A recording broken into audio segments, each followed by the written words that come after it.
هي فعلا الشهاده مش مهمه والتعليم مضيعه للوقت؟ ركز معايا عشان الكلام اللي هيتقال في الفيديو ده مهم جدا جدا انك تسمعه لو لسه بتبدا حياتك، ومهم جدا تسمعه لو عندك ابنك او اخوك الصغير او اي حد تعرفه في مرحله التعليم. فاعمل لايك وشير للفيديو ده عشان يوصل لاكبر عدد ممكن، وصلي على سيدك وسيب اللي في ايدك وركز معايا عشان انا جاي افيدك.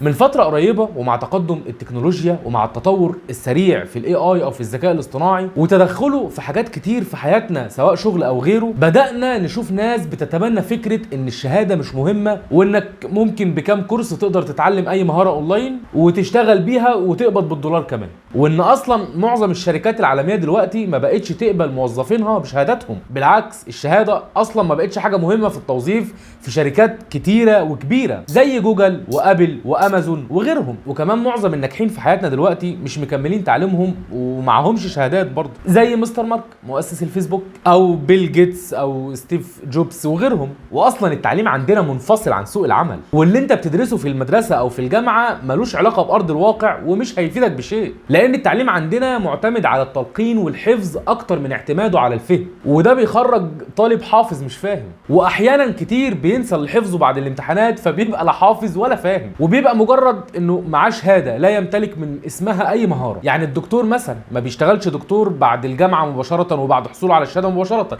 لازم الاول يخضع لفتره تدريب. والمهندس كذلك بعد انتهائه من فتره الجامعه وحصوله على الشهاده لازم الاول ينزل مواقع ويخوض فترات تدريب ويتعلم برامج وحاجات ما اتعلمهاش في الجامعه عشان يعرف يأهل نفسه لسوق العمل. لان اصحاب الشركات لما بيدوروا على حد يشتغل عندهم بيدوروا على حد عنده خبره في المقام الاول اهم من انه يبقى معاه شهاده بس. ولو بصيت حواليك هتلاقي ان معظم اللي معاهم شهادات مش شغالين بيها، لان زي ما احنا عارفين مفيش حد بيشتغل بشهادته. كام واحد معاه شهاده وشغال على توك توك او فرد امن او كول سنتر في اي شركه او عامل على كاشير، مع احترامنا طبعا لكل المهن دي. وكام واحد شغال ومعاه فلوس وناجح في حياته وهو اصلا معهوش شهاده، او معاه شهاده بس مش نافعه في حاجه، مش شغال بيها، شغال بمهارته اللي اتعلمها خارج التعليم النظامي او التعليم الجامعي. عشان كل الاسباب دي في ناس كتير شايفين ان الشهاده ملهاش لازمه، بل بالعكس دي مضيعه للوقت، يعني بتضرك اكتر ما بتفيدك. فاللي هو ايه اللي يخليني يعني اضيع من عمري 13 14 سنه في التعليم وانا في الاخر مش هستفاد بيهم؟ طب ما نفكنا من الهري ده كله ونسيبنا من التعليم خالص اللي هيعطلنا ده، ونتعلم مهاره اونلاين ونشتغل بيها ونقبض بالدولار، لان الشهاده مش مهمه. طب هي فعلا الشهاده مش مهمه؟ قبل ما اقول لك الشهاده مهمه ولا لا، خلينا في الاول نتفق على كام حاجه. اول حاجه انك لازم تكمل الفيديو ده للاخر، لانك لو قفلت الفيديو على هنا مش بعيد تروح تسحب الدوسيه بتاعك بكره من المدرسه او من الجامعه. فمهم جدا انك تكمل الفيديو ده للاخر عشان الكلام اللي جاي مهم جدا جدا، ومهم كمان انك تعمل لايك للفيديو ده وتعمل شير عشان ده بيساعد الفيديو انه يوصل لناس اكتر. واهم حاجه بقى نتفق عليها انك ما تاخدش قرار مصيري في حياتك بناء على راي حد على السوشيال ميديا مهما كان الحد ده مين، او بناء على كام فيديو شفتهم كام واحد متبنيين فكره معينه، لان مش كل اللي بتشوفه حقيقي، ومش كل اللي بيلمع ذهب، ومش كل الرزق فلوس، ومش كل الطير اللي تاكل لحمه. المهم ما تتوهناش. تاني حاجه ما تقيسش نجاحك على نجاح حد، كل واحد ليه تجربته الشخصيه. يعني مش معنى ان مستر مارك ساب الجامعه وراح فتح الفيسبوك ونجح ووصل للعالميه وكسر الدنيا يبقى احنا كمان نسيب جامعتنا ونسيب دراستنا ونروح نفتح مواقع. مش عشان محمد صلاح نجح في الكوره ووصل للعالميه وهو ما معهوش شهاده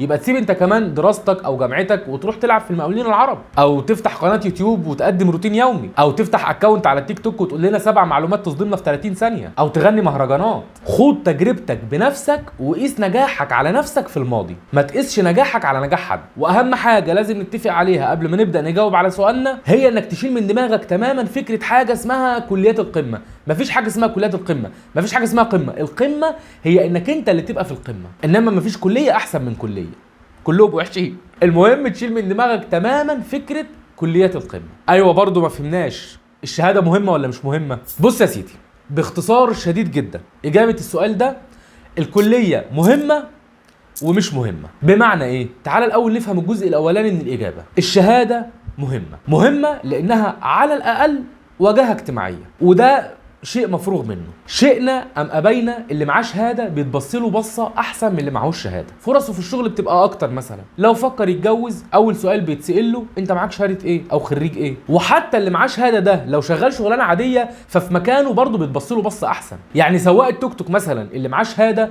افضل في نظر بعض الناس من سواق التوك توك اللي معهوش شهاده. مش موضوعنا دلوقتي هل ده صح ولا غلط، بس ده الواقع ان الشهاده واجهه اجتماعيه، وان اللي معاه شهاده فرصه اكتر في حاجات كتيره في الحياه من اللي معهوش شهاده. فالشهاده مهمه، بس مش معنى ده انك توقف حياتك على الشهاده، وانك ما تتعلمش وما تطورش من نفسك بجانب الدراسه، لان زي ما قلنا في البدايه انك حتى لو معاك شهاده فده مش سبب كافي يأهلك لسوق العمل. لا، لازم تتعلم وتتدرب وتطور من نفسك قبل ما تبدا تشتغل، حتى لو هتطور نفسك في نفس مجال دراستك. يعني انت لو في كليه هندسه مثلا، فانت لازم جنب دراستك دي تاخد كورسات وتتعلم الحاجات اللي مش هتتعلمها في الكليه، زي انك تاخد كورسات في برنامج الاوتوكاد مثلا، عشان لما تخلص دراستك وتاخد الشهاده تكون مهيئ نفسك وجاهز انك تشتغل، يكون معاك الشهاده والمهاره. طب لو في كليه هندسه مثلا ومش حابب المجال ده، اسيب الكليه؟ لا، اتعلم المجال اللي انت بتحبه جنب دراستك في الكليه، فلما تخلص دراسه هتكون معاك الشهاده، فهتاخد مميزاتها اللي قلنا عليها، وهتكون معاك المهاره اللي انت حابب تشتغل بيها. لو مش هتكون متقنها، على الاقل هيكون عندك خبره فيها، فبرضه بعد الكليه هتكون جاهز لسوق العمل. تمام كده؟ والشهاده مهمه،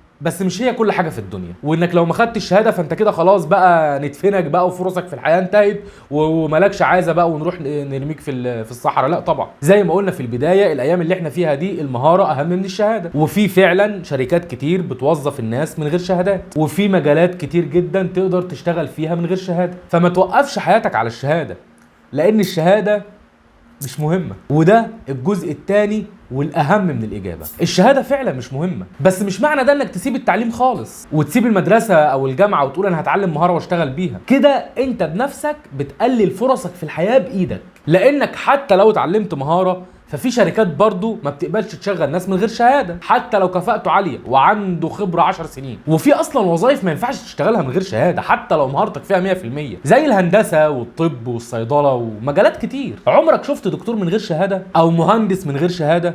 مستحيل. دي حاجات مهما طورت فيها نفسك وخدت فيها مئات الكورسات، كل ده مش هينفعك من غير الشهاده. فاوعى تسمع لحد يقولك ان الشهاده مش مهمه وهتعطلك وهتضيع وقتك، وتقرر بسبب كلامه انك تفكك من الشهاده فعلا وتسيب التعليم خالص، لان الشهاده مهمه. وفكك بقى من اي حد يقولك طب ما انا شغال اهو من غير شهاده وناجح. يا عم هو حر، انت خد تجربتك انت الخاصه زي ما قلنا ومالكش دعوه بيه. هو نجح من غير شهاده، انت ممكن ما تعرفش تنجح من غيرها. وفي غلطه كتير مننا بيقع فيها لازم تخلي بالك منها، وهي انك هتلاقي ان معظم الناس اللي محققين نجاحات من غير شهادات هتلاقيهم موجودين على السوشيال ميديا، واحنا معظم وقتنا بنقضيه على السوشيال ميديا. وده يديك ايحاء ان كل الناس بتسيب شغلها اهو، بتسيب الشهاده وبتعمل شيفت كارير وبتنجح. واكبر مثال على ده واللي يعتبر قدوه لناس كتير جدا هو احمد ابو زيد، صاحب قناه دروس اونلاين الغني عن التعريف. طبعا احمد ابو زيد كان مهندس ومعاه شهاده هندسه، ساب الهندسه وفتح قناه يوتيوب وربنا كرمه ونجح في اليوتيوب. بس هل ده معناه ان مفيش حد تاني خريج هندسه شغال بشهادته وناجح عادي؟ انت تعرف مثال واحد من المهندسين غير كاريره ونجح، بس في الاف الامثال ما غيروش كاريرهم وناجحين برضه، بس انت ما تعرفش عنهم حاجه. انت بتشوف الناجحين بس على السوشيال ميديا عشان هم حياتهم على السوشيال ميديا، انما الدكتور او المهندس او المحاسب حتى اللي ناجح في حياته وناجح في شغله مش فاضي وما عندوش وقت يعمل لك فيديو على السوشيال ميديا يقول لك هو قد ايه ناجح بسبب شهادته، وقد ايه الشهاده فرقت معاه، وانه من غيرها ما كانش هيحقق اي نجاح. انت المثال ده مش واصل لك، بس هو موجود. وبالمناسبه احمد ابو زيد معاه شهاده، لان الشهاده مهمه، وفي نفس الوقت الشهاده مش مهمه لان احمد ابو زيد اللهم بارك ناجح من غيرها. تهت مني انا عارف وفسحتك معاه، عشان كده تعال اديك الخلاصه. الخلاصه يا صديقي، خد تجربتك بنفسك واستغل كل الفرص الممكنه والمتاحه قدامك. ما تضيعش من ايدك اي فرصه تخليك تنجح او تحقق هدفك. كمل تعليمك واهتم بدراستك ومذاكرتك وخليك راجل فيهم، وبرضه طور من نفسك وخد كورسات جنب التعليم وتعلم حاجه تزود مهارتك. كمل كل حاجه لاخرها عشان تقدر تحدد انت عايز توصل لايه، وخليك عارف ان اي حاجه بتتعلمها ولو بسيطه تعتبر حجر في بناء شخصيتك في المستقبل. فلا تتهاون يا صديقي في بناء الشخصيه المثاليه والنسخه المستقبليه العظيمه من نفسك. خليك متوازن، ولا تسيب التعليم والشهاده عشان المهاره ولا تخليهم يعطلوك، وما تخليش تجربه حد او نجاحه ياثر عليك بالسلب. وشيل من دماغك فكره كليات القمه، خد تجربتك وانجح انت عشان تبقى تحكي لنا قصه نجاحك. وقوم بقى ذاكر وخليك راجل وقد المسؤوليه والمرحله اللي انت فيها. بس قبل ما تقوم تعالى في الفيديو ده نبدا عاده جديده تستمر معانا في الفيديوهات اللي جايه ان شاء الله. ده منتج اشتريته من مكتبه عصير الكتب، زي ما انتم شايفين كده عباره عن ستاند فيه بطاقات، كل بطاقة فيها آية ورسالة. فبداية من الفيديو ده إن شاء الله، كل فيديو هينزل يوم جمعة هنفتح فيه بطاقة أو هنقرأ فيه بطاقة ونشوف الآية والرسالة اللي فيها. وتعالوا النهاردة نفتح أول بطاقة ونشوف أول آية وأول رسالة. وأن ليس للإنسان إلا ما سعى، لا أحد يجمع لك الحسنات، حسناتك أنت من يجمعها، فاجتهد لنيل الدرجات العلى من الجنة. وبس كده يا سيدي، ده كان فيديو النهاردة ودي كانت رسالة النهاردة. اشترك في القناة عشان الفيديوهات الجاية توصلك، واعمل شير للفيديو ده عشان يوصل لغيرك، وصلي على الحبيب قلبك يطيب. وإلى لقاء قريب. تحياتي هشام مصطفى، والسلام عليكم ورحمة الله.